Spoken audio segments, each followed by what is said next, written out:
Hello, everyone. Thank you for joining us here today at the table for our table talks.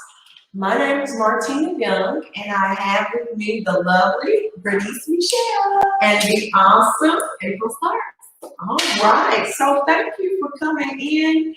And today we are coming along with our third part of our series on race. And so for this third episode, we are talking about race reconciliation. And that is very important to look at when we have these discussions about race, because we don't want to just talk about race. We also want to get to the place where we are bringing about a change. And so today we're going to be examining some of the things tied to race reconciliation. One of the things that we want to start out talking about first is being able to have conversations beyond our own perspective. Because what happens at times is that based on our experiences, we begin to formulate perspectives. And when we're dealing with other people, we don't go beyond our perspective, what we have experienced. And when you do that, that means that it is a one-sided view.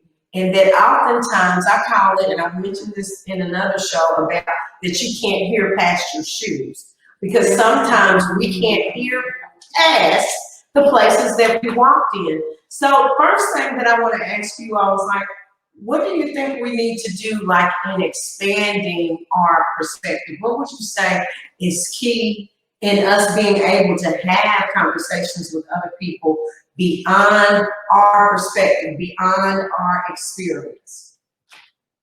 I would say exposure is a very important one. Getting out of your circle, getting outside of even sometimes family, our comfort levels, with people that we typically would not speak to, learning from them, even visiting other places. Go to other places. If you've lived in your city or your town and you have not visited any other place, you need to do that because that helps you to see other people's perspective and viewpoints. If you can travel even across the country, I know everybody can't do that, but going to another country and just seeing how they live and how society is different from what we may experience here in the United States, I think that exposure really helps us see other people outside of our lenses of things that we're going through. Yeah, a lot of times we are conditioned to, and it's a part of just being a human. We are traveled, and so we are conditioned to be in our circle. I was speaking to earlier about bursting the bubble. We live in this bubble, in this cocoon, and so we can break free of that. And just like April said, to have that exposure to other people, not even going out of your city, go into another part of the city. Just to see how other people are living, and understand. West Side, East Side, South Side, really going to. Yes, just going and just to have a better perspective that there is more to the world than just my world. And you're talking about exposure. Even if I can't travel to another country, look, I have access to learn about other countries, other communities. It's all out there on the internet. Like, take the initiative to learn, because what happens sometimes is that if I have a narrow perspective, if I have only conditioned my mind to think about things based on what I have experienced, then it begins to skew my vision. Then everything that I see is based only on the one side that I see. And so when I'm responding and I'm having conversations with people about different things, sometimes we're not able to have healthy dialogue that would lead to reconciliation, because everything that I say is based on what I have seen, and I have to be willing to go beyond that. And so, I have my little prop here. I wanted to, and so that makes me think about, no, for real, if you can see this, if there's a person, like if I said to April, this is the side I'm putting towards April. If I said, April, Just describe what you've seen before you. Describe the walls and the places that you have been. April's description would be, looks like layers of bricks. so that's the side that April sees. But if I say, Bernice, talk about what you've been exposed to. It's pretty plain, white, like to it. And it's really because they were looking at two different sides. And the truth of it is that there's multiple sides to every story, even our life story. But we have to take the time to look around and consider somebody else's side to it. So some people, Yeah, we got the props and stuff all of that. Yeah, that's what happens at the table. yeah, You bring your props, whatever. Yeah. We bring whatever to the table. And so, but we really, like, oftentimes we won't take the time to look around, and this is a faux wall, okay? And what has happened is, though, that walls have been built up around people that have blocked them from reconciling, and oftentimes we won't look past the wall that's in front of us. And in order for us to begin to heal and have reconciliation, I have to be willing to look around to the other side of the wall and listen to your story, listen to your perspective. Because oftentimes, like right now with everything that we have going on, there are some people that say, oh, there's no problem. There's not any problems with racists. There's no problem with racism. And that may be somebody who's only seen one side of the story. Maybe you have never been exposed to it. And then you have the other person saying, oh, you don't love me, you don't like me, you don't care. But their story may be different. But if we would stop and listen and look beyond our own perspective, then we would be able to begin the journey to reconciliation and the journey to healing. Yeah, when you said that, it made me think about how on this prop, keep it up, come on, keep it up. That's a good one. How literally one side, brick, when you think of brick, you think of something that's hard and it has to be layered because and there's things in between it, to build it up. Just thinking about a brick wall, brick house. These layers here represent maybe just the toughness that someone had to go through. Exactly. They had to work hard to build up. And then you turn to the other side, and when you think of white, it's pure, it's innocent, and like you said, just nothing really twisted. It's kind of, so somebody else, maybe their side of the story is, I don't know what y'all talking about. I lived a good life. I didn't have that. And I think some people call that, maybe privilege or whatever label people want to put that into, but someone may not experience the roughness of the other side, but hear the story of the person. Yes, they may have gone through some layers and layers of things, but understand they have a story. On the other side, someone else may not have exposure to hardship and difficulty, but even be open to hearing that person's story and then tell them, okay, it's great that you may not have ever had to struggle through some things, but let me tell you, it's out there. It's real. I'm not gonna let you discard my story because your story is different. Yes. One of my life mottos is everyone does not think like me. And so take that in. Everyone does not think like me.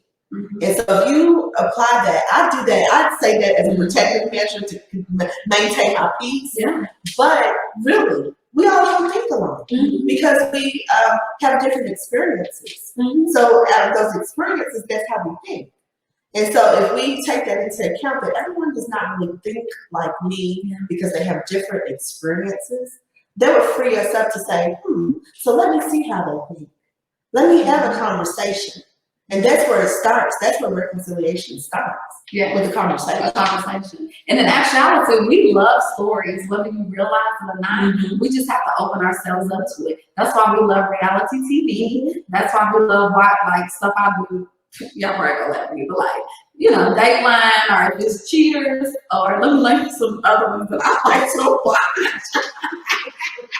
snap as bad at it. I love watching stuff like, what happened? What made them just go off? Right? Because we always want to hear the story. We want the details. We want to even try to figure it out. Like, I think she did it. Maybe I think this person said. We're trying to figure it out all the time. That's why we love these certain shows or movies, because we actually love stories. So why not give ourselves that availability on a daily basis to people that we're encountering? Yes. Because they have a story. Yes.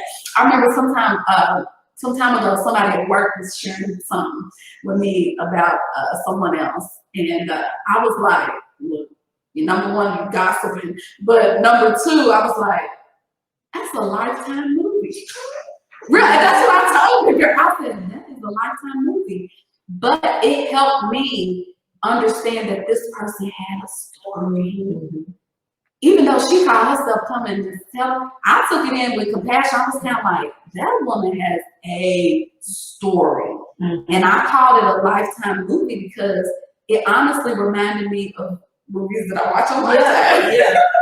So we need to do it to each other on a daily basis. People really do have a story. And as you listen to people's story, then it brings understanding. Mm-hmm. And when we begin to get to the place where I'm listening, then I can listen and learn about you and learn about your experience rather than hear and hate. Mm-hmm. And I mean like listening in the sense of processing and understanding that I can understand why your perspective is that way. For people that are of different races, like I can understand why you would feel some hostility or some anger or some hurt if you experience that thing. But it's like really taking the time to listen. But sometimes we cannot get past, this is my opinion, this is my view, this is that it literally causes us to walk in a place where we're narrow-minded, and it keeps the flow of harmony broken, because reconciliation is about coming to a place where we're in harmony with one another, yes. That we're able to have peace with one another. Some of the definitions of to reconcile is to coexist in harmony, to restore friendly relationships. And even this one where it says make one account consistent, mm-hmm. We think about that in terms of only accounting like with businesses or like in a store where the sales should match the cash register. But what about in the sense that I want your account in life to be consistent with mine, where I want what you experience to be that there's fairness, that there's justice, that I want all of our accounts, that I don't want, because you are my brother or you are my sister, I don't think that your account should be treated differently or that your account should be less than mine because of visual things on the outside of you. You know what I'm saying? And as we get to that mindset, it literally brings us to a place where we can operate in harmony with one another, where we're able to coexist. Because in order for the healing to begin, there has to be some reconciliation. There has to be us making a decision that, you know what, first of all, your story does count. Yeah. And that I'm willing to hear it without prejudice. Yeah. And sometimes we think of prejudice just in the sense of you don't like this person because they're this color or that, but the prejudice means prejudgment. Yes. And prejudgment is based on perception. Yes.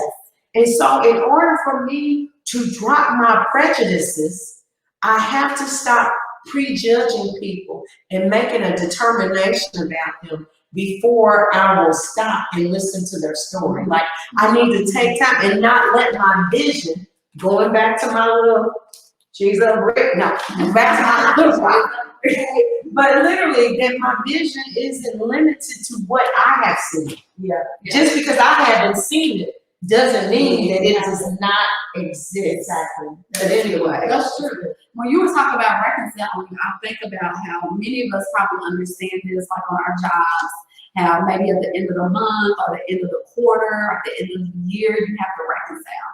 You have to reconcile your inventory. You have to reconcile maybe the books for the financial aspect of it. So some of you may understand that component, but it takes time and it pulls together all the information. People who are accountants understand this because they have to reconcile. People who have to go in, even for JCPS, like my aunt, she works for JCPS, and she goes into the schools and she has to reconcile and do audits, basically, is what it is, and reconcile the numbers, the statistics, and that takes concentrated time to realize that there's more to maybe just the initial thing that was set before you. And this may be set before you. The person that it has a mind to reconcile can't just take this for face value. They have to say, wait a minute, it's more to it. I gotta pull this piece, I gotta pull that piece, this piece, and they pull it together and they say, okay, it balances. Yeah. You know, but that person has to be open to that. They can't just be a person who is maybe a little slow or lazy in their business. And when they get this, they say, okay, sign off, it's reconciled. That's not reconciliation. It takes work. Reconciliation takes work. And you have to be willing to be open to do the work and have empathy. You know, empathy is a key ingredient to reconciliation. Because you put yourself in, you talk about shoes earlier, you know, seeing yourself and how to be on your own shoes, but then putting on the shoes of someone else. That is very important, to be able to say, you know what, I may not have had the same walk as you, but I'm willing to walk beside you. To say, okay, I may not have that same experience, but your experience is valid, you know, and so being able to have empathy enough to be willing to recognize that other people have shoes, different shoes. that is very important. You know, seeing yourself beyond your own shoes, but then recognizing that there are other people in the world that have different shoes to walk in is very important. The thing about it is that when we don't take those steps, that you can end up missing out. Like basically what you're talking about is taking an audit. Yeah. I need to take an audit and an inventory of what's on the inside of me. First of all, like we first got to start with ourselves in the reconciliation process. I have to start with me. And it makes me even think about when it talks about being in harmony, like when you have a choir singing and you have all the parts, you have alto, you have soprano, you have tenor, you have bass. Now, if the harmony is off and the person who is singing alto, it's just like, yeah, you know, you gotta stop and consider, am I the one that's off key? That's me. Am I, you know, like, really, am I throwing us off? But a lot of times you're like, you're just messing it up. But literally, healing cannot begin until we're willing to see beyond ourselves, until we're willing to explore beyond what we have experienced. And the thing about it is that you can end up missing out because you have limited yourself to only what looks like you, to what talks like you. And I thought about, I mean, of course, the three of us, we're all the same race. But I thought about how all three of us have differences in things that are like. For example, April is married with children, right? You're married, you have children. You're not married, but you have children. I'm unmarried with no children. So we all have all different walks of life, of experience. But what I gain from the two of you all enriches my life. I'm trying not to cry. Oh, Lord Jesus. It's usually me. I'm just a crybaby. But you know, like you really could be missing out on people that will enrich your life because too often we exclude people from our lives based on their differences. Reconciliation means, you know what, we have some areas that are different, but let us connect on the level where we're aligned. Let us bridge the gap in that area. And one way that we're all alike is that we're all humans. Every single one of us, if we can begin to bridge the gap by saying, you know what, you're a human like I'm a human. You're in the human race like I'm in the human race. So let me then see how can my life be enriched by you? What can I learn and what can I gain from you? Even though our paths are different, I can still gain from you. When you're, even as a mother, talking about things with your and white. I can listen and gain. I can listen and gain. And too often we are living through a narrow lens of life because we won't take the time to, one, do an audit check of myself and be willing to connect with people based on how we're alike. And then even with the differences, we can begin to see those as things that accentuate and not divide. Yeah. And so, and I think that's why we talked about the significance of 2020. We can look at some of the things that happened. It may seem difficult, but when we started the year, don't be front now. You know, everybody was like 2020 vision. We're ready to do it. But in actuality, like we talked about, it is 2020 vision. It is allowing us to see. It's making you. There is a demand on each one of us to see people for who they are, whether good, bad, or ugly, or indifferent. No matter where they fall on the spectrum, it's making us actually see and visualize people and to look inside of ourselves, to examine where we are and to see where we can make a difference. Now I'm going to help heal the situation and reconcile the situation. I saw something on social media that was such an encouragement, you know, someone locally wanting to jump into a situation to help reconcile the situation. They weren't trying to add to it and the drama of it and to build it up, but that person said, how can I help be a mediator to heal the situation and rectify it? They wanted to do an audit of it, like you said. And let's talk about it. That's how we're going to make progress. We're not negating anything that's going on because it's real.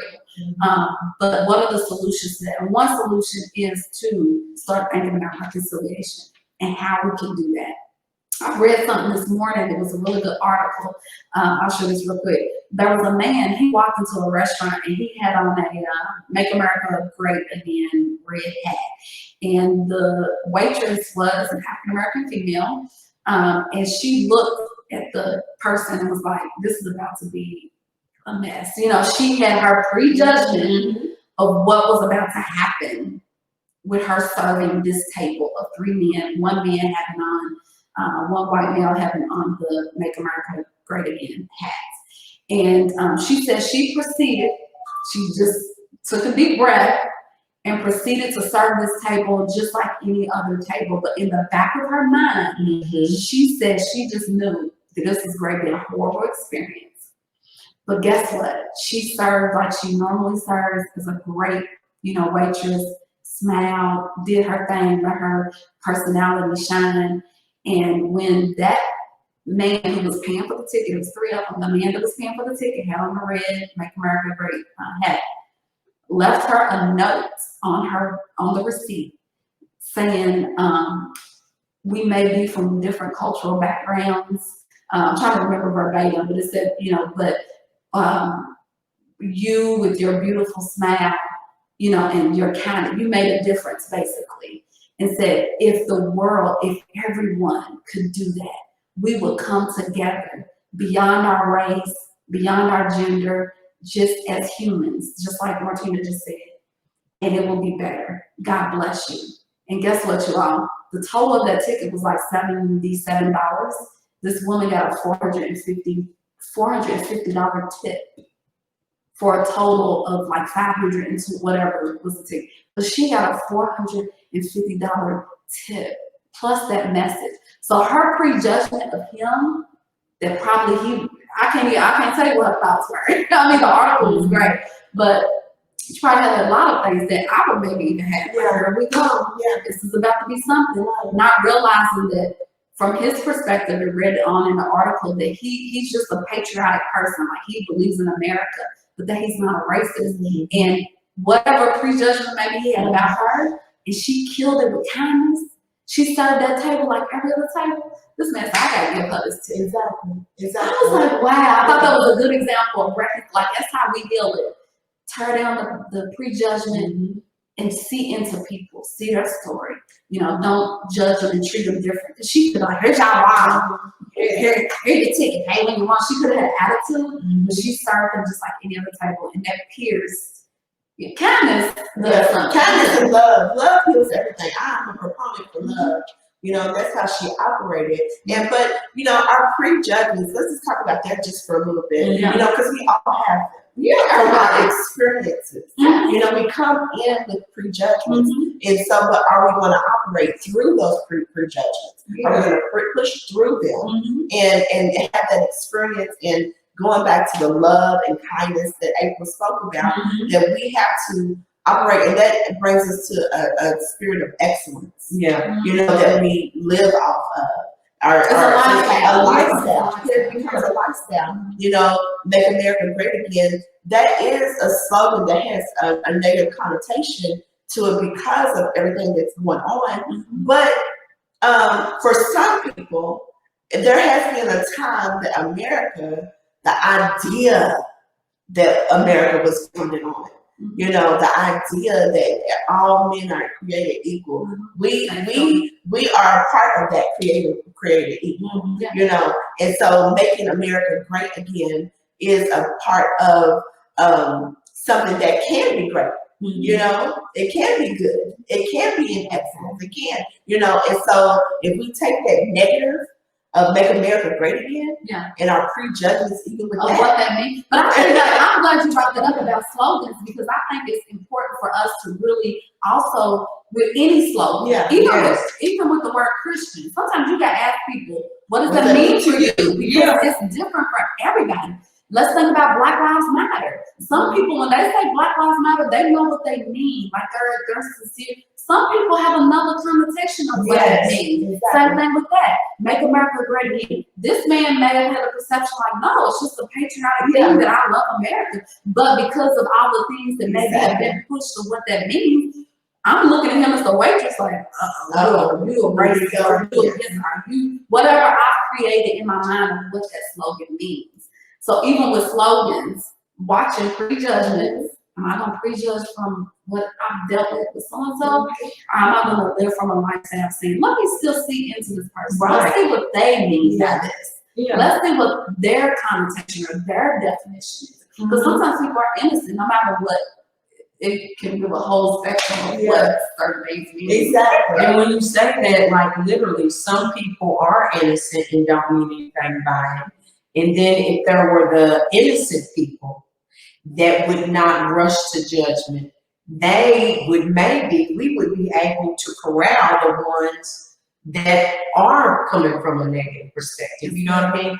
Like you're able to have a conversation, and a lot of it is really it's like filters. And if you think about it, you know, people taking pictures all day now with filters and making themselves look like stuff that they don't really look like. But these filters change things. And too many times we're having too many filtered conversations.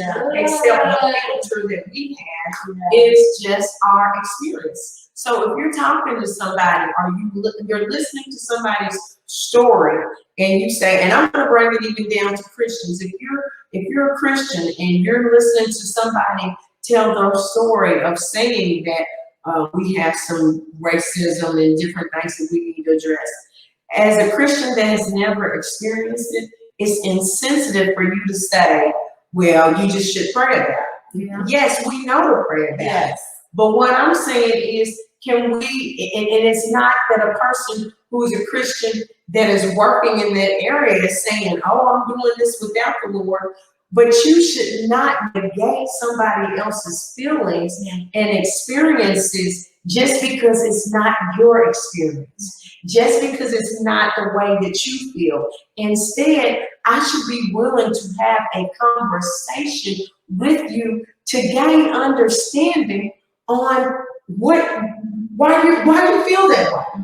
What happened? You know, like what experiences have you had? And it really would go to bring us about compassion. And like you said, there's so many prejudices. I mean, I've even seen it even amongst, you have people that have come to the United States.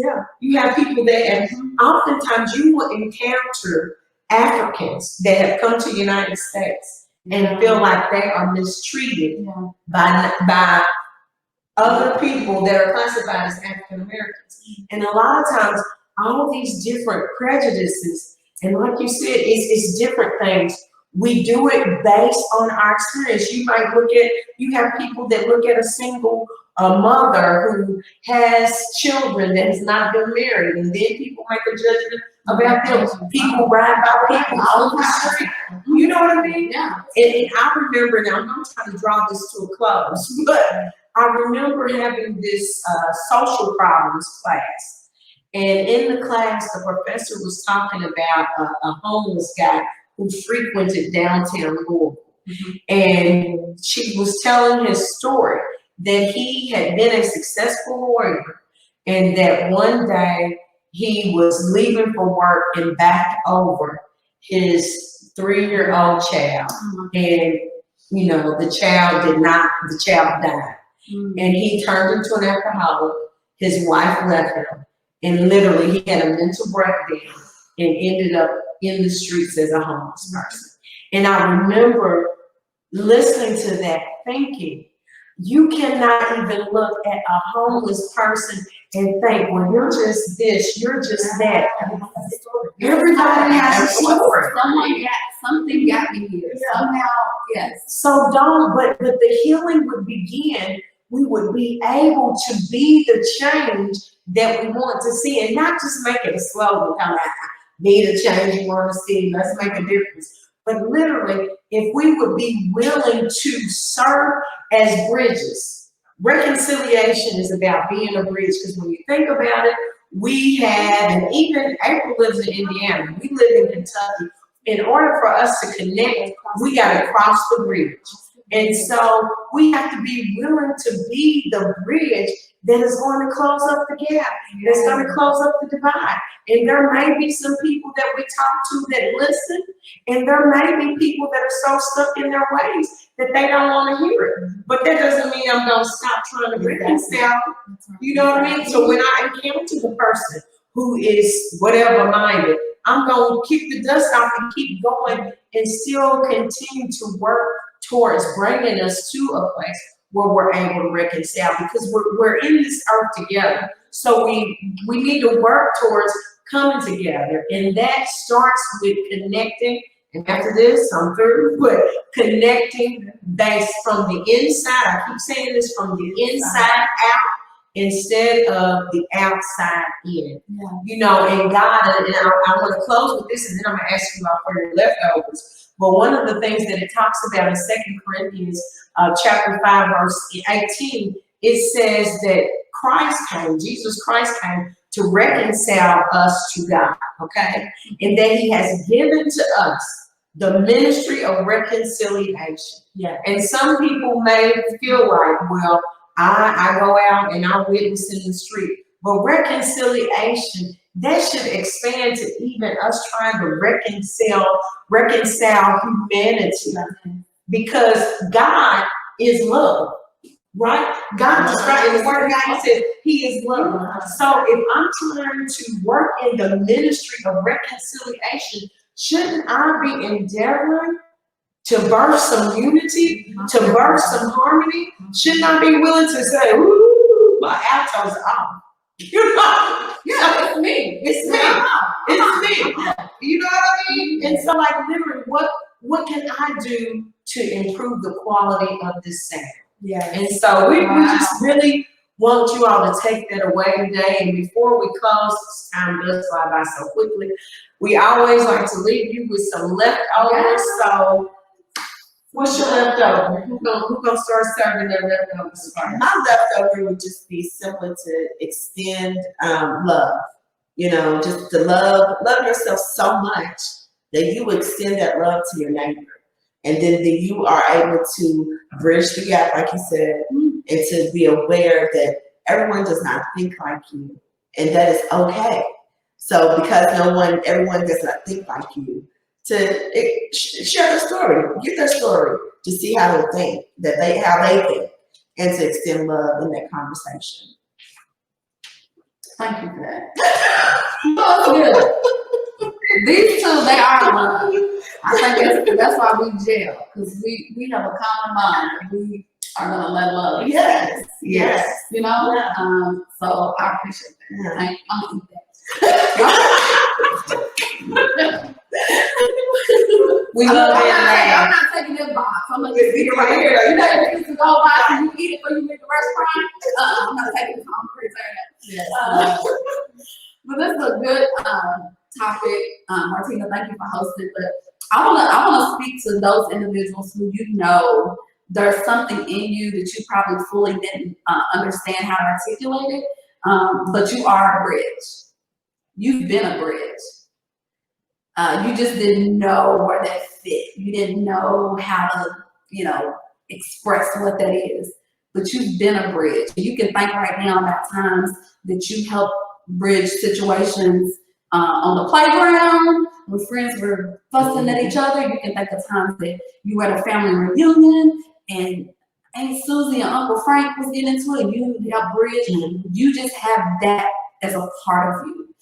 We need you to continue to be that bridge. And it's not easy being a bridge, because guess what? Just like we talked about going from Indiana to Louisville, people drive over that bridge every single day. So people just gonna ride back.